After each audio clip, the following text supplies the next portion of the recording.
मजहब इस्लाम के खिलाफ लेकर आ रही है वो बिल्कुल गलत है। आपकी जो सोच, आपकी सोच बिल्कुल मजहब इस्लाम के खिलाफ है। तो मैं तो ये कहता हूँ कि सुन लीजिए, जो फतवे की बात होती है, शायद मुझे लगता है उलमाए दीन को आप नाज़िया इलाही जी, आप पे आपकी बातों को देखकर शायद मुझे लगता है कि शायद आपकी बातों को देखकर फतवे की बात आ जाएगी। नहीं सुन लीजिए नाज़िया इलाही जी, आपने अल्लाह के खिलाफ बात करी है, हाजी नाजिम को ये गवारा नहीं है। सुन लीजिए, मुझे बड़ी आपत्ति है आपके शब्दों से, आपके शब्दों से बड़ी आपत्ति है, इसलिए आपको माफी मांगनी चाहिए कि आपने अल्लाह के बारे में इस तरीके की बातें करी। अरे आपने अल्लाह के बारे में इस तरीके की बात करी। और रही दूसरी बात, बाबा आदम अलैहिस्सलाम इस्लाम को लेकर आए थे अखंड भारत के अंदर, आपको ये जानकारी है या नहीं? ये व्हाट्सएप यूनिवर्सिटी वाले हैं, और इसका मतलब आपकी मुस्कुराहट से मुझे पता चल गया कि आप व्हाट्सएप यूनिवर्सिटी वाले, आपको इल्म नहीं है। आपको सिर्फ इल्म है मजहब इस्लाम को किस तरीके से बदनाम करना और हाजी जी आप जवाब दीजिएगा, के बारे में जवाब ले लीजिए हाजी जी। दादी आप कुछ कह रही हैं। अल कुरान, हमारा अल कुरान, उसके हिसाब से आदम अलैहिस्सलाम जो जन्नत में शैतान के बहकावे पर अन्न खा लिए थे, ठीक है, और साथ में हव्वा के उनको जमीन पर जब उतारा गया था, उस देश का नाम श्रीलंका है। ये अल कुरान कह रहा है। तो ये जो आदम की औलाद हम लोग हैं, अगर हम लोगों को इतना ही डंका पीटना है इस्लाम का, तो हम लोगों को श्रीलंका जाकर के पीटना चाहिए। अरे हम अखंड भारत की बात करेंगे नाज़िया जी, अखंड भारत की बात करेंगे। अखंड भारत के अंदर श्रीलंका था। सुन लो हाजी अखंड नाज़िम, भारत का हिस्सा है श्रीलंका। आप हाजी मानती हैं या नहीं, ये बता दीजिए। अखंड भारत का हिस्सा था श्रीलंका, हाँ या नहीं, ये बताइए। हाजी नाज़िम सुन लो, अखंड Bharat is a Hindi word, तुम इसको उर्दू में बोलो ना। अब ज्ञान वापी भारतीय हूँ, भारतीय हूँ, संविधान को मानता हूँ। तो देखिए, हिंदी तो हमारी मातृभाषा भाई, हिंदी हमारी मातृभाषा है। तो हिंदी में अगर हाजी नाजिम बोल रहे हैं तो आपको दिक्कत नहीं होनी चाहिए। अकलमंदी वाली अगर मैं देखिए अरबी में बोलूंगा तो शायद अभी आप ये कह देंगे कि यहाँ पे देखिए इस्लामिक कानून की बात कर रहे हैं हाजी नाजिम। सुन लीजिए, अगर मैं अरबी में अगर ये शब्द बोलूंगा तो अभी आप कह देंगे कि देखिए हाजी नाजिम भारत के अंदर शरिया कानून लाने की बात करते हैं, अरबी में बात करते हैं। मैं तो कह रहा हूँ, तो मैं तो कहता हूँ कि मैं तो भारतीय हूँ भाई। अरे भारतीय हूँ, भारत की मातृभाषा हिंदी है, तो हिंदी में हाजी नाजिम ने अखंड भारत की बात कर दी तो कोई दिक्कत नहीं होनी चाहिए। अरे बाबा, आदम अलैहिस्सलाम को अखंड भारत बनाना था, ये कहाँ पर कुरान पे लिखा हुआ है? बता दो मुझे, आयत नंबर बता दो, सूरा नंबर बता दो। अरे सुन लीजिए, अखंड भारत, अरे अखंड भारत तो नाज़िया जी, अखंड भारत तो हमारे भारतीय लोगों ने बनाया हुआ है। बाबा आदम अलैहिस्सलाम इसी पर जमीन पे आए थे, इस्लाम को लेकर आए थे। बता तो दिया, इससे बड़ा और ज्ञान आपको कहाँ मिलेगा नाज़िया इलाही जी?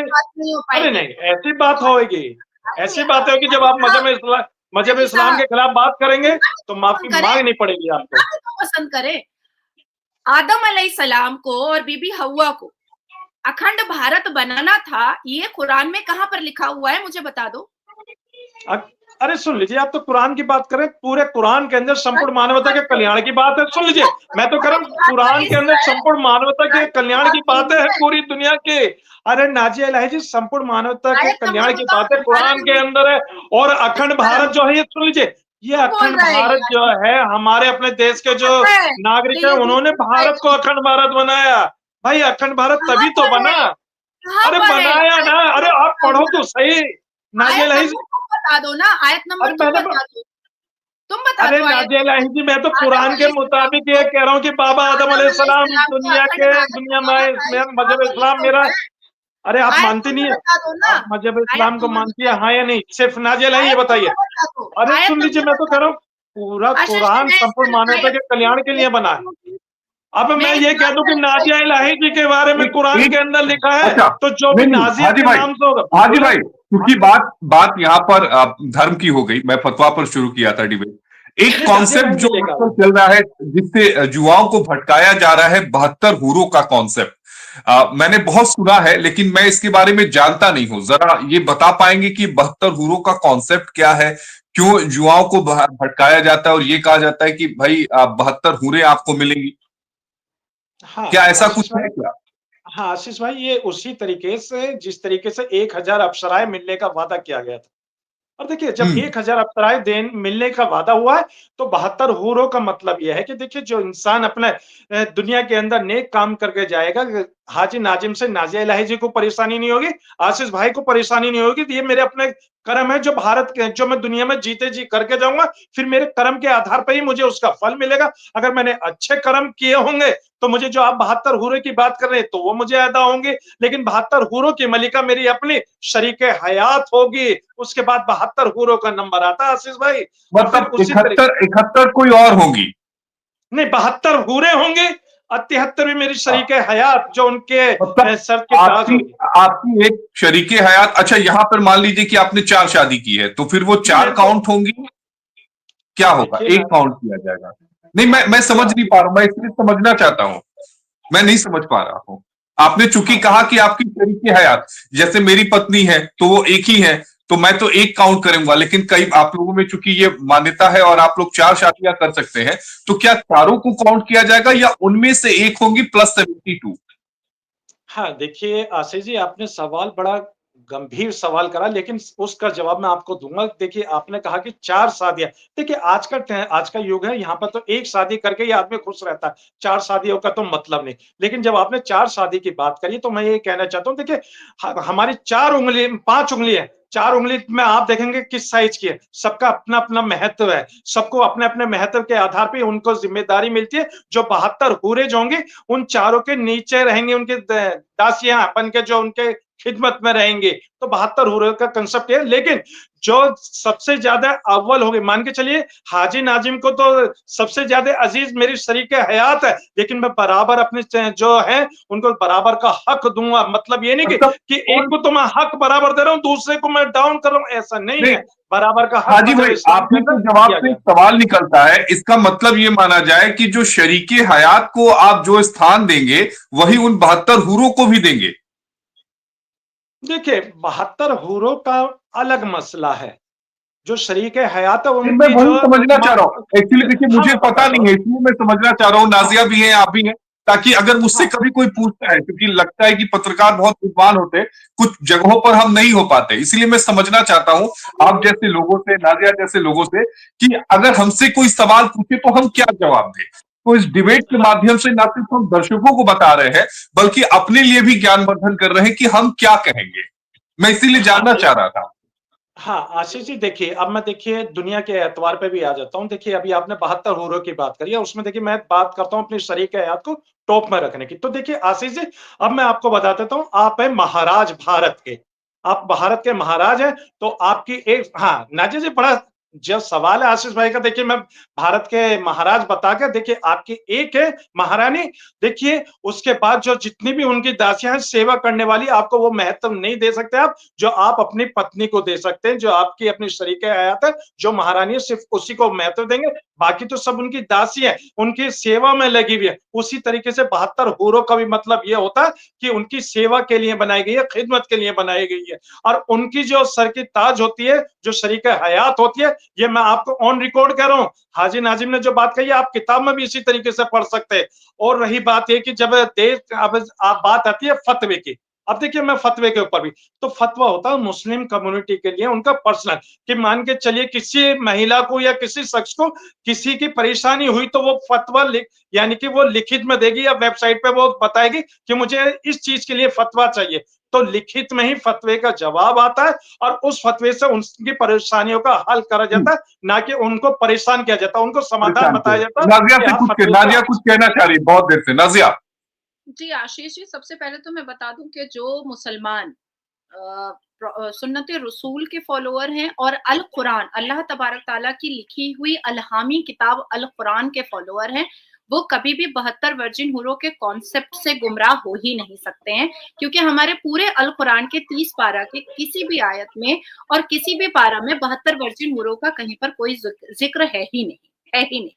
अच्छा, इन्होंने जो कंसेप्ट निकाला है ये पाकिस्तान से आया है। मुफ्ती तारिक जमील और मुफ्ती तारिक मसूद, ये लोग बैठ करके चटखारा लगा लगा करके मजेदारी से 72 वर्जिन हूरों का तबसरा करते हैं। मुफ्ती तारिक जमील और मुफ्ती तारिक मसूद इसी चीज के लिए बड़े फेमस भी हैं। इंडोनेशिया में, पाकिस्तान में, अफगान में, इस एक रीजन से बड़े फेमस है क्योंकि वो 72 वर्जिन हूर 135 फुट की होती है और उसका इतना खूबसूरत जिस्म होता है कि उसके फेफड़े गुर्दे दिखाई देंगे। अब आप सोचिए कि ये टिंगू टिंगू जो होते हैं, 6 फुट के, 5 फुट 10 इंच के, 5 फुट 9 इंच के, ये 135 फुट की 72 वर्जिन हूर के साथ करेंगे क्या? या कब्र में सीढ़ी लेकर के जाएंगे? दूसरी चीज है कि हाजी नाजिम का एक बहुत अच्छा दोस्त है मौलाना साजिद रशीदी, ये दूसरा बात कह रहे हैं, और साजिद रशीदी कहता है कि सरदारनी होगी बीवी सरदारनी होगी, और वो बैठ करके वो 72 वर्जिन हूरों को शौहर के पास भेजेगी। अब आप बोलिए कि ये तो कोठा चकला वाली खाला और मासी बनाया जा रहा है मुसलमान महिलाओं को आसमान में। भाई हमें अच्छा है कि मैं शादीशुदा नहीं हूँ, नाजिया इलाही जी आपकी बात से मैं सहमत नहीं हूँ। नाजिया इलाही जी आपकी बात से सहमत नहीं हूँ। मैंने कहा हाजी भाई को भी सुन लीजिए, हाजी भाई को जवाब दे दीजिए, उसके बाद फिर आप बोलिएगा। मैंने वो कहा। अब आती है बात, हाजी भाई आप कुछ कह रहे हैं,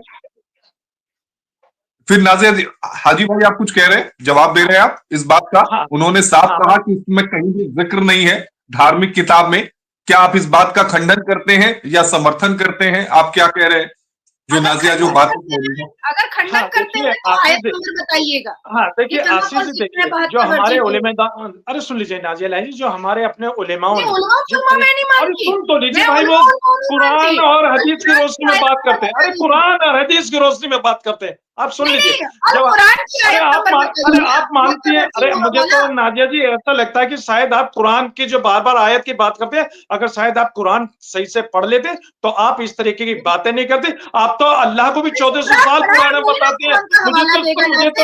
मुझे तो बड़ी शर्म आ रही है नाजिया जी आज आपकी इस बात पे कि आपने इस तरीके की बातें करी। भाई आपने तो अल्लाह को भी 1400 साल पुराना बताया, कितनी शर्म की बात है नाजिया जी। मुझे तो ऐसा लगता है कि, अरे सुन लीजिए नाजिया जी, आप लोग सिर्फ मजहब इस्लाम को बदनाम करने की कोशिश करते हैं। अरे सुनना, आपके इस तरीके के जो सवाल है, जो आप कुरान को बदनाम करने की कोशिश करें, बंद कर दीजिए। अरे बंद कर दीजिए, कुरान का मुताला कर लीजिए। मैं कह रहा हूँ कुरान शरीफ की आयत तो आप पढ़ लीजिए, एक एक नहीं पढ़ पाते, लेकिन आप सिर्फ एक हिंदी वर्जन को लेकर आप आ जाती है। अरे पढ़ लीजिए ना, मैं तो कहता हूँ पूरा कुरान पढ़ लीजिए। आप कुरान नहीं पढ़ेंगे। अभी मुझे सिर्फ ये बताइए कि आपने 1400 साल पहले के अल्लाह बताया, तो बता दीजिए कहाँ आपने किस बुनियाद पर 1400 साल पहले अल्लाह बता दिया। मुझे सिर्फ ये बता दीजिए। मुझे आपके इन शब्दों से आपत्ति है। आपने क्यों कहा कि 1400 साल पहले अगर अल्लाह को पता होता तो शायद वो कांग्रेस को इस तरह की बात नहीं। नाजिया इलाही जी, मैं तो आपसे वही बात कर रहा हूँ, बारे में कुछ भी नहीं। आपको पता है, अरे आपको पता है, मुझे बता दीजिए ना। आप झूठ मत बोलिए नाजिया इलाही जी, आप सरासर झूठ बोलती है। मुझे इसी बात पर गुस्सा आता है। आपने अल्लाह को 1400 साल पुराना बता दिया, अब फिर कह देंगे देखिए इस्लाम तो 1400 साल पुराना है। इस तरीके की बात आप करती है। शायद अगर आप दिन के हाजी जी एक सवाल नाजिया जी ने भी उठाया था, जो 72 हुरों की बात कर रही है आप। नाजिया इलाही जी आपको माफी मांगनी चाहिए। कुरान में बताओ। अरे नाजिया इलाही जी मुझे ये बता दीजिए 1400 साल पहले अल्लाह की जो बात आपने कही वो कहाँ है, बताइए ना, मुझे बता दीजिए। आप झूठ बोल रही है। अरे भाई आप झूठ बोल रही है, सरासर झूठ बोल रही है। झूठ का मुखौटा चेहरे से हटाइए, वरना अल्लाह की लानत आप पे ऐसा पड़ेगी तो आप दुनिया के अंदर भी भुगतेंगे। अरे सुन लीजिए, आप दुनिया के अंदर भी भुगतेंगे और आखिरत में क्या होगा, अल्लाह माफ करे आप लोगों को। अल्लाह हिदायत दे नाजिया इलाही जी आपको। जिस तरीके की आप वाहियात बात कर रही है, अल्लाह हिदायत दे कि आप दीन इस्लाम पे चले, आप दीन इस्लाम पे चले। मैं अल्लाह से दुआ करता हूँ कि आप जिस तरीके की बात कर रही है, अल्लाह आपको हिदायत दे, अल्लाह आपको हिदायत दे। बस कुरान में 72 वर्जिन हूर का जिक्र कहाँ पर है, आयत नंबर बता दें बस। मुझे ये बता दीजिए, मुझे ये बता दीजिए अल्लाह 1400 साल पहले की जो बात है आपकी, मुझे ये बता दीजिए ना, उसका जवाब मुझे आपसे चाहिए। अगर शोर होगा तो फिर तो एक दूसरे के सवालों के जवाब नहीं मिल पाएंगे। हाजी जी जो एक पूछ रही है नाजिया जी, उसका आप जवाब दे दीजिए। हाँ देखिए, मैं सुन लीजिए आशीष भाई, देखिए मैं नाजिया इलाही के हर सवाल का जवाब दूंगा, लेकिन मैं इनके सवाल का जवाब देने से पहले मैं इनसे पूछना चाहता हूं कि जो इन्होंने अल्लाह को 1400 साल पहले का कही है, उसका मुझे तफसील से जिक्र करके बताएं और बताइए कि आपने किस बुनियाद पर इस तरीके की बातें कही है। मैं इनसे ये पूछना चाहूंगा, मैं इनके हर सवाल का जवाब दूंगा। पहले ये बताएं जो इन्होंने अल्लाह को लेकर जिस तरीके की बात करी है। मैं बोलूं, जवाब दीजिए। मैंने कहा कि ये जो फतवा को लेकर के मिसअंडरस्टैंडिंग क्रिएट किया जा रहा है, और मुफ्ती इलियास साहब पर राम मंदिर की प्राण प्रतिष्ठा में वो विजिट किए थे, तो उनके ऊपर जो फतवा जारी हुआ था, जो इमाम एसोसिएशन के हेड है, तो इस्लाम हमारा 1450 साल पुराना है। हमारी अलहामी किताब अल कुरान 1939 में प्रिंट होकर के हमारे हाथ में आई, ठीक है। तो अगर 1450 साल पहले अल्लाह तबारक ताला को ये पता चल गया था कि भगवान राम का मंदिर बनेगा और प्राण प्रतिष्ठा होगी, तो ये तो मेरे लिए बहुत सौभाग्य की बात है कि अल्लाह तबारक ताला को भगवान राम के बारे में पता था। लेकिन फतवा is just a suggestion and nothing else. मुझे लगता है हाजी जी आपने उसे गलत संदर्भ में ले लिया। हाजिया नाजिया जी जो कह रही हैं उसके कहने का मतलब ये नहीं था, आपने उसे गलत संदर्भ में ले लिया। अब ये मेरा जवाब बोलिए देने के लिए कि 72 वर्जिन हूर के बारे में अल कुरान की कौन सी आयत में लिखा हुआ है, अगर ये बताया तो मैं इसको पक्का मुसलमान समझूंगी। मुझे नहीं ऐसा नहीं है, जरूरत नहीं है, मुझे आपसे सर्टिफिकेट लेने की जरूरत नहीं है। अरे सुनिए, जो आप जिस तरीके की बातें कर रही है, मुझे लगता है एक बार हाजी भाई से जवाब तो ले लेना। तरीके से आप मजहब इस्लाम के खिलाफ बात कर रही है, मुझे डर है कि उलेमाए दीन आप पे फतवा ना दे दें। आप सुन लीजिए, मैं इसलिए ये कहता हूँ कि मैं पापा इसी बात को कहूंगा कि जिस तरीके से मजहब इस्लाम को लेकर आप अभद्र बातें कर रही है, कहीं उलमाए दीन आप पे फतवा ना दे दे। इसलिए मैं कहता हूं उलमाए दीन से कि नाजिया इलाही को अभी बच्ची है, माफ कर देना, क्योंकि वो जानकार नहीं है। अगर